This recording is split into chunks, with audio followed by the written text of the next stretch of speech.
Good afternoon guys. एक बार मैं फिर हाजिर हूं एडवर्ब का एक और पार्ट लेकर के। यूज ऑफ सम एडवर्ब्स आज जो हम लोग पढ़ेंगे वो पढ़ेंगे यूज ऑफ सम एडवर्ब्स, यानी कुछ एडवर्ब के यूज पढ़ेंगे जिससे क्वेश्चंस सबसे ज्यादा एग्जाम में पूछे जाते हैं, जहां से कुछ कंफ्यूजन भी होता है। और इसके पहले मैं एडवर्ब में आपको 5 पार्ट दे चुका हूं, पार्ट 1, पार्ट 2, पार्ट 3, पार्ट 4 और पार्ट 5। ठीक, 2 वीडियो एडवर्ब में और दूंगा, एक ये 6 और एक वीडियो नंबर 7। ठीक है, तो चलिए स्टार्ट करते हैं। Use of some adverbs.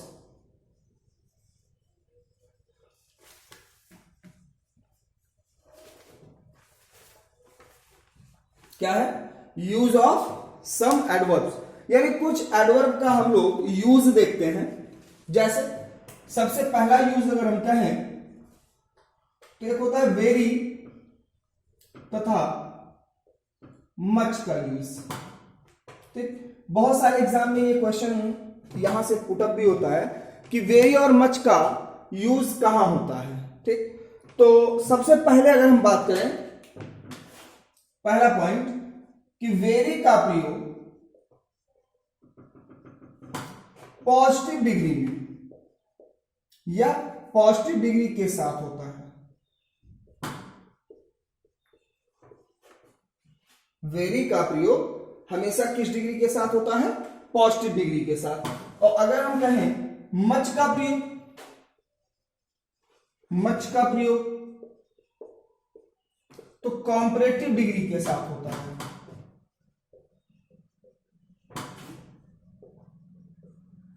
ठीक, यहां से क्वेश्चन आपका पुटअप होता है। वेरी का प्रयोग हमेशा याद रखिए पॉजिटिव डिग्री। डिग्री आप एडजेक्टिव में पढ़े होंगे, नहीं तो मान लीजिए अगर आप नहीं भी पढ़े हैं तो एडजेक्टिव का पार्ट हम आपको आगे चलकर देंगे। तो वेरी का प्रयोग पॉजिटिव डिग्री और मच का प्रयोग हमेशा कॉम्परेटिव डिग्री। अब जैसे मान लीजिए मैंने कहा राम इज मच वाइज। ठीक, अब इस वाक्य में क्या गलत है? तो अगर हम ध्यान से देखें तो ये जो वाइज शब्द है ये यहां पॉजिटिव डिग्री है और यहां क्या लिखा है? मच, तो यानी ये गलत है। तो यानी हमें कहना होगा कि राम इज वेरी वाइज, क्योंकि डिग्री कौन सी है? पॉजिटिव है, तो पॉजिटिव के साथ वेरी का प्रयोग। अगर ऐसे दिया होता कि Ram is very visor then Mohan, तो अगर ध्यान दें तो वाइजर कौन सी डिग्री हो गया?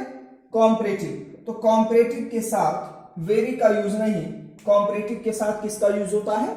मच का यूज होता है। यानी कहना होगा Ram is much visor then Mohan. ठीक, तो हमेशा याद रखिए वेरी का यूज हमेशा पॉजिटिव डिग्री के साथ और मच का यूज हमेशा कॉम्परेटिव डिग्री के साथ में होता है। ठीक, जैसे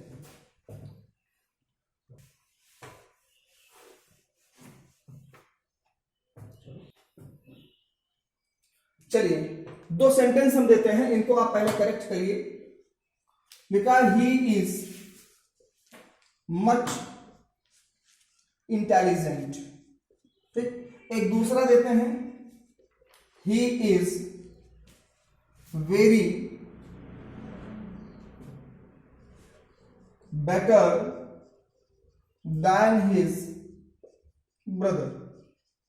ठीक, 2 सेंटेंस आपके सामने हैं, आपको बताना है कि इसमें क्या गलत है। इंटेलिजेंट किस डिग्री में है? पॉजिटिव डिग्री, तो इसके साथ मच का यूज नहीं, यानी इसको हम क्या कहेंगे?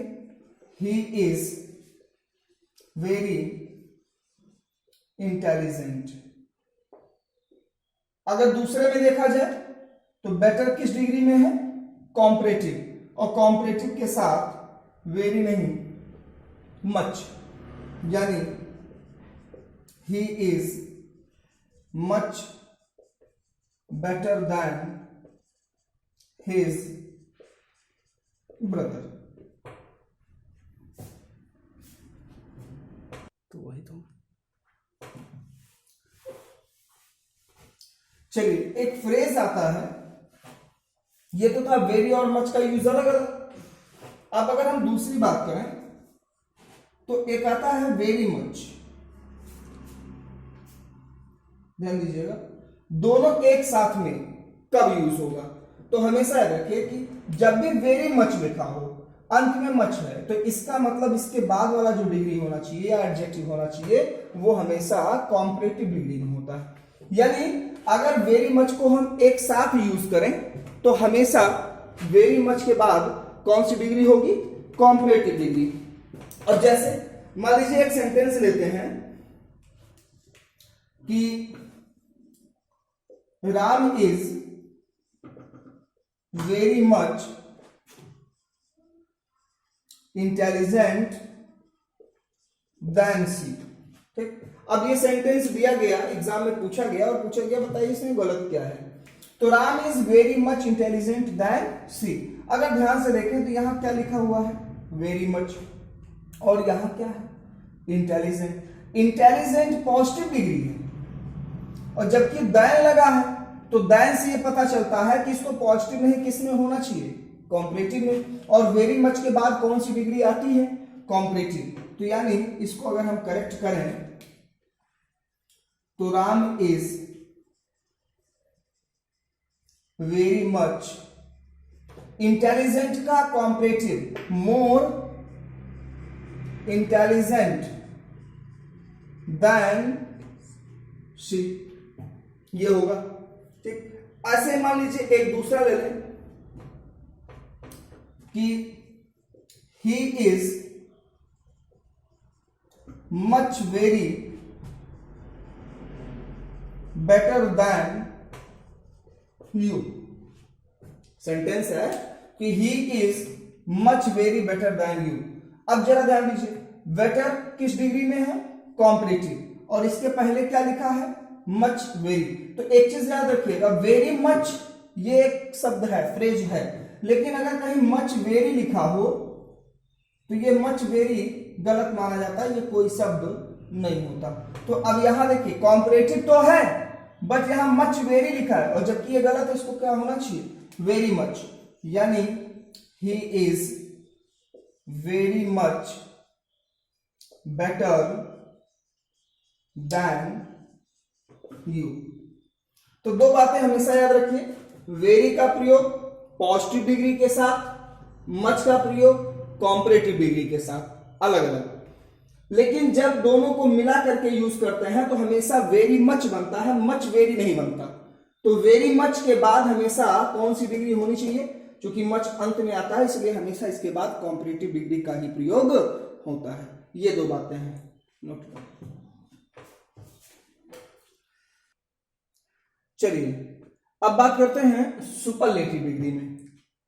तो सुपरलेटिव डिग्री में हम वेरी का भी प्रयोग करते हैं और मच का भी प्रयोग करते हैं। फिर से सुनिएगा, सुपरलेटिव डिग्री में, ये तीसरा पॉइंट बना लीजिएगा कि सुपरलेटिव डिग्री में वेरी तथा मच दोनों का प्रयोग होता है। ठीक, बस अंतर क्या है कि जब वेरी होगा तो सुपरलेटिव डिग्री, लेकिन आर्टिकल द जो लगेगा वो वेरी के पहले लगेगा। ठीक, और अगर मच का यूज है तो आर्टिकल द बाद में और फिर सुपरलेटिव डिग्री। ये एक बार फिर से सुनिएगा, वेरी तथा मच का प्रयोग हम दोनों का प्रयोग सुपरलेटिव में करते हैं। वेरी के पहले आर्टिकल द लगता है और मच के बाद लगता है। ठीक, अब जैसे मान लीजिए एक सेंटेंस ले लें कि he is very the best boy in the class. ठीक, अब ये सेंटेंस दिया गया और आपसे पूछा गया कि बताइए इसमें गलत क्या है। तो जरा देखिए, ये सुपरलेटिव डिग्री है, वेरी का यूज है, सही, लेकिन जब वेरी का यूज होता है तो आर्टिकल द हमेशा वेरी के पहले लगता है। ठीक, यानी इसको हमें कहना चाहिए था कि he is the very best boy in the class. मान लीजिए एक दूसरा ले लें कि Ram is the much wisest boy in his family. Sentence है कि Ram is the much wisest boy in his family. तो देखिए वाइजेस्ट कौन सी डिग्री है? सुपरलेटिव। यहां क्या लगा है? मच। हम क्या जानते हैं कि अगर सुपरलेटिव हो तो मच के बाद द लगेगा, यानी ये जो द है ये कहां होना चाहिए? मच के बाद। यानी इसको हमें कैसे कहना चाहिए कि Ram is much the wisest boy in his family. ये या फिर एक तरह से और सही कर सकते हैं, अगर हम मच को हटा के क्या लिख दें? वेरी। तो वेरी के पहले क्या होता है? द। तो हम इसको ऐसे भी कह सकते हैं कि राम इज द, ठीक, और मच के स्थान पे very wisest boy in his family. ये ठीक। तो तीन बातें हमेशा याद रखिएगा डिग्री को लेकर के। पहला कि वेरी का प्रयोग पॉजिटिव डिग्री के साथ, ठीक। मच का प्रयोग कॉम्परेटिव डिग्री के साथ। और अगर दोनों को मिला के लिखना है तो वेरी मच लिखिएगा, मच वेरी मत लिखिएगा, वेरी मच लिखिएगा। और याद रखिए कि इसके बाद भी कौन सी डिग्री? कॉम्परेटिव, ठीक। तो very positive, much comparative, very much के बाद कॉम्परेटिव। हाँ, सुपरलेटिव में वेरी मच दोनों लगेगा, बस वेरी के पहले द लगेगा और मच के बाद आर्टिकल द आता है, ठीक। जैसे वेरी का एक और यूज देखते हैं, लिखिएगा। वेरी का प्रयोग प्रेजेंट पार्टिसिपल, प्रेजेंट पार्टिसिपल यानी वर्ब में आईएनजी के साथ होता है।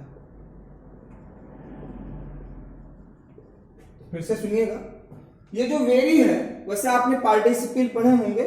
पार्टिसिपल आपके तीन है, प्रेजेंट पार्टिसिपल, पास्ट पार्टिसिपल और एक परफेक्ट पार्टिसिपल, ठीक। अगर हम बात करें तो वेरी का प्रयोग प्रेजेंट पार्टिसिपल यानी वर्ब में आईएनजी जहां होता है उसके साथ होता है। अब जैसे मान लीजिए अगर हम उदाहरण ले लें, जैसे मान लीजिए कहते हैं वेरी इंटरेस्टिंग, ठीक, या कह दें वेरी डेयरिंग, या कह दें वेरी परप्लेक्सिंग, ठीक, या वेरी मान लीजिए कह दें इंटरटेनिंग, ठीक, ईटीसी, बहुत सारे हैं, ठीक। तो वेरी का जो प्रयोग होता है वो हमेशा किसके साथ होता है? प्रेजेंट पार्टिसिपल के साथ होता है, ठीक। और मच का प्रयोग, अगर हम कहें मच का प्रयोग, मच का प्रयोग पास्ट पार्टिसिपल, पास्ट पार्टिसिपल के साथ होता है। ध्यान दीजिएगा, वेरी का प्रयोग प्रेजेंट पार्टिसिपल के साथ होता है, ठीक, जिसमें प्रेजेंट पार्टिसिपल यानी वर्ब में क्या लगा होता है? आईएनजी लगा होता है। और जबकि मच का प्रयोग पास्ट पार्टिसिपल, आप पास्ट पार्टिसिपल को कह सकते हैं वर्ब की थर्ड फॉर्म के साथ होता है, ठीक। अब जैसे पास्ट पार्टिसिपल में, जैसे मान लीजिए अगर हम उदाहरण ले लें, क्या दें? मच सरप्राइज्ड या मच अमेज्ड, ठीक, यानी मच सरप्राइज्ड, मच अमेज्ड, ठीक, या much admired, much admired etc। मतलब जहां पर वर्ब की कौन सी फॉर्म हो, थर्ड फॉर्म, जिसको हम क्या नाम देते हैं, पास्ट पार्टिसिपल। तो इनके साथ हमेशा मच और प्रेजेंट पार्टिसिपल के साथ हमेशा वेरी, क्योंकि क्वेश्चन यहां से भी पुटअप किया जाता है। अब जैसे मान लीजिए कह दें कि उदाहरण में कि this book is much interesting, sentence देखिएगा, this book is much interesting, क्या गलत है इसमें? जी हां, इंटरेस्टिंग क्या है, प्रेजेंट पार्टिसिपल, तो इसके साथ मच नहीं, यानी this book is very interesting. ये ऐसे मान लीजिए दूसरा ले लें कि he was very surprised, he was very surprised में क्या गलत है? तो ध्यान दीजिए, सरप्राइज्ड क्या है, पास्ट पार्टिसिपल, वर्ब की थर्ड फॉर्म, तो इसके साथ किसका यूज, मच का यूज होगा, यानी ही वॉज मच सरप्राइज्ड। ये तो वेरी का प्रयोग प्रेजेंट पार्टिसिपल, वर्ब में आईएनजी, मच का प्रयोग पास्ट पार्टिसिपल यानी वर्ब की थर्ड फॉर्म, इनके साथ। लेकिन यहां कुछ एक्सेप्शन भी है, यानी हम कह सकते हैं कि इनके कुछ अपवाद भी हैं। तो एक काम करिए, पहले इसको आप नोट करिए, उसके बाद फिर हम इसके अपवाद आपको बताते हैं। चलिए एक्सेप्शन की बात करते हैं। एक्सेप्शन, ठीक, तो एक्सेप्शन में अगर हम बात करें तो वैसे जनरली हमने आपसे ये कहा है कि जो वेरी का यूज होता है वो प्रेजेंट पार्टिसिपल के पहले होता है, और मच का यूज क्या होता है, पास्ट पार्टिसिपल के पहले होता है। लेकिन कुछ पास्ट पार्टिसिपल के पहले वेरी का ही प्रयोग होगा, मच का नहीं। तो एक एक्सेप्शन में नोट पॉइंट आप लोग लिख लीजिएगा, सभी लोग लिखेगा कि कुछ पास्ट पार्टिसिपल के पहले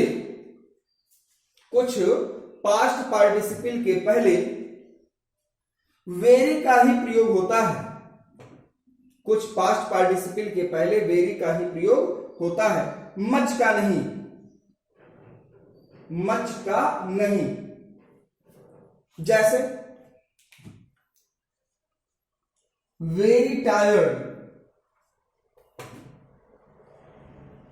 very dejected, very limited, very tired, very dejected, very limited, या मान लीजिए कह दें वेरी प्लीज्ड, ठीक, वेरी कॉन्टेंटेड, वेरी डिसकॉन्टेंटेड,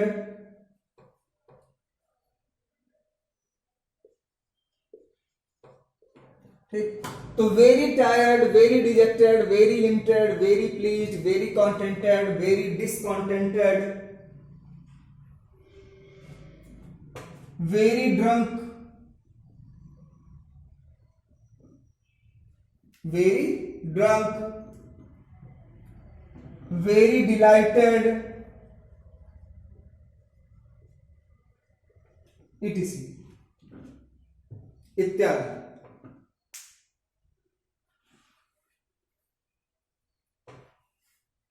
ठीक, तो वैसे अगर ध्यान दीजिएगा, मैंने आपसे कहा है कि वेरी का प्रयोग प्रेजेंट पार्टिसिपल के पहले और मच का प्रयोग पास्ट पार्टिसिपल के पहले। लेकिन बहुत से पास्ट पार्टिसिपल ऐसे भी हैं जिनके पहले वेरी का ही प्रयोग होता है, इनको याद रखना पड़ेगा।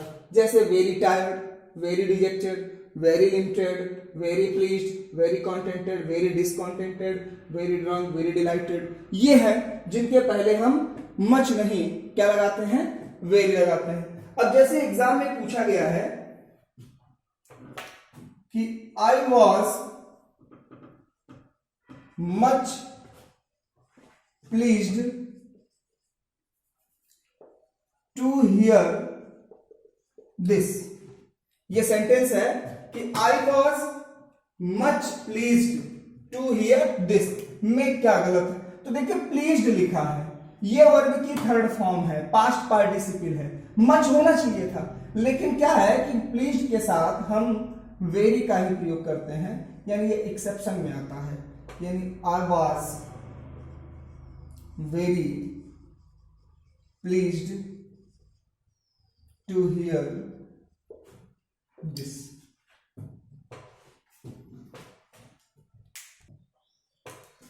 चलिए एक अगला एडवर्ब देखते हैं, एक हार्ड और हार्डली,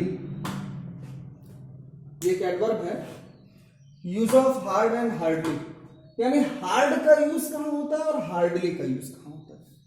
तो वैसे अगर हम कहें तो ये जो हार्ड शब्द है ये दो है, एक तरह से तो ये हमारा एडजेक्टिव है, ठीक, और एक तरह से ये हमारा एडवर्ब है।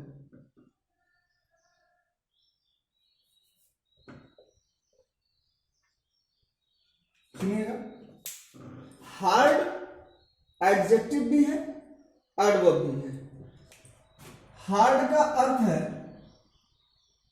कठोर या सख्त या कड़ा, ठीक, और हार्डली का अर्थ है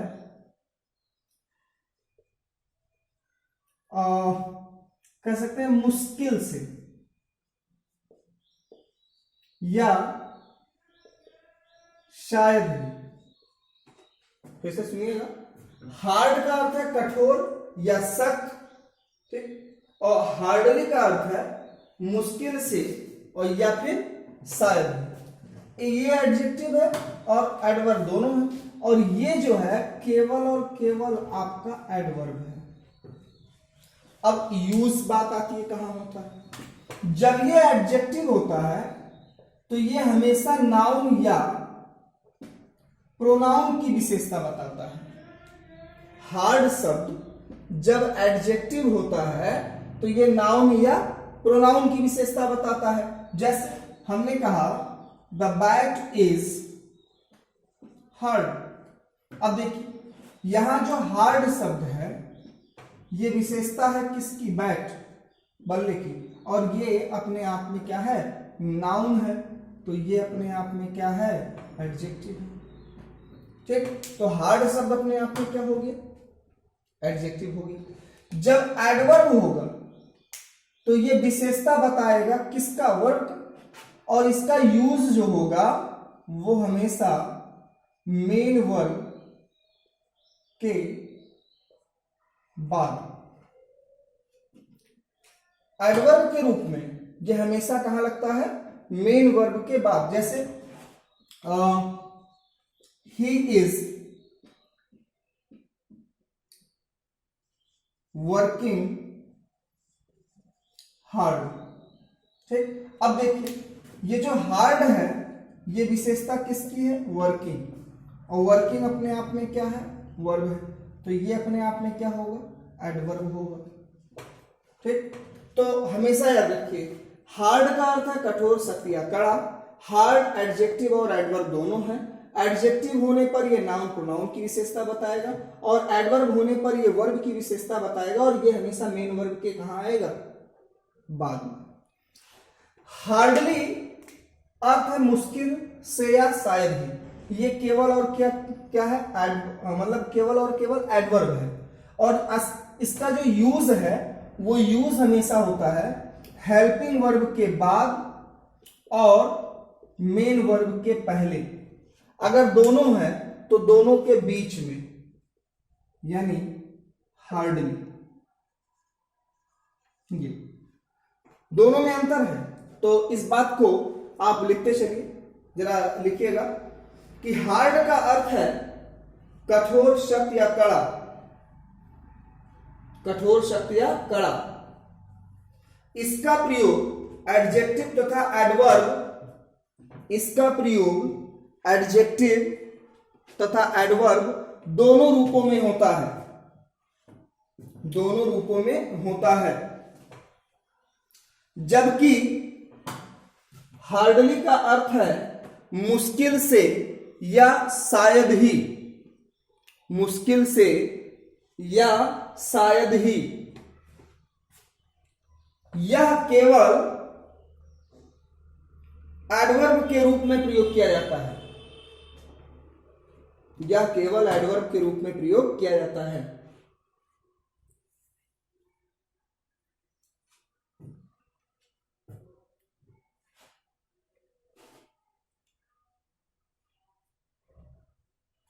हो गया? चलिए अब जरा हम सेंटेंस देते हैं, आपको बताना है कि इसमें गलत क्या है। हमने कहा इट इज हार्डली जॉब, में क्या गलत है? तो जरा ध्यान से देखिए, जॉब क्या है? नाउन है, तो नाउन की विशेषता बताने वाला शब्द कौन होगा? एडजेक्टिव होगा। और जबकि हार्डली एडवर्ब है, तो इसका मतलब ये हार्डली नहीं, इसको क्या होना चाहिए? हार्ड, यानी it is a hard work, sorry it is a hard job. ये ठीक। मान लीजिए दूसरा ले लें, हमने कहा ही हार्ड वर्क्स, में क्या गलत है? तो ये हार्ड जो है ये विशेषता बता रहा है किसका? वर्क्स का। वर्क्स क्या है? नाउन है। तो भैया जब ये नाउन है, सॉरी वर्ब है, वर्क्स क्या है यहां? वर्ब है, तो ये क्या है? एडवर्ब है। एडवर्ब होने पर ये कहां होगा? मेन वर्ब के बाद, यानी ही वर्क्स हार्ड। ठीक। ऐसे मान लीजिए अगर हम कह दें he came to me hard, he came to me hard. या हम कह दें he came to me hardly. Sentence सही है गलत है? जी हाँ, ये भी गलत है, ये भी गलत है। क्यों? क्योंकि ये हार्ड विशेषता बता रहा है किसका? केम का। ठीक। और दूसरी चीज अगर अर्थ देखें तो ही केम टू मी हार्ड, मतलब वह मेरे पास कठोरता से आ सकता है नहीं, या वह मेरे पास मुश्किल से आए। तो वैसे तो हार्ड का यूज यहां हो ही नहीं पाएगा, क्योंकि सेंस नहीं है, अर्थ नहीं मिल रहा है। और हार्डली का अर्थ है कि वह मेरे पास मुश्किल से आया, लेकिन हार्डली का यूज कहां है? हेल्पिंग वर्ब के बाद और मेन वर्ब के पहले। दोनों है तो दोनों के बीच में, तो यहां मेन वर्ब है, तो इसका मतलब इसको अगर हम सही करें तो ही हार्डली केम टू मी, ये सही होगा।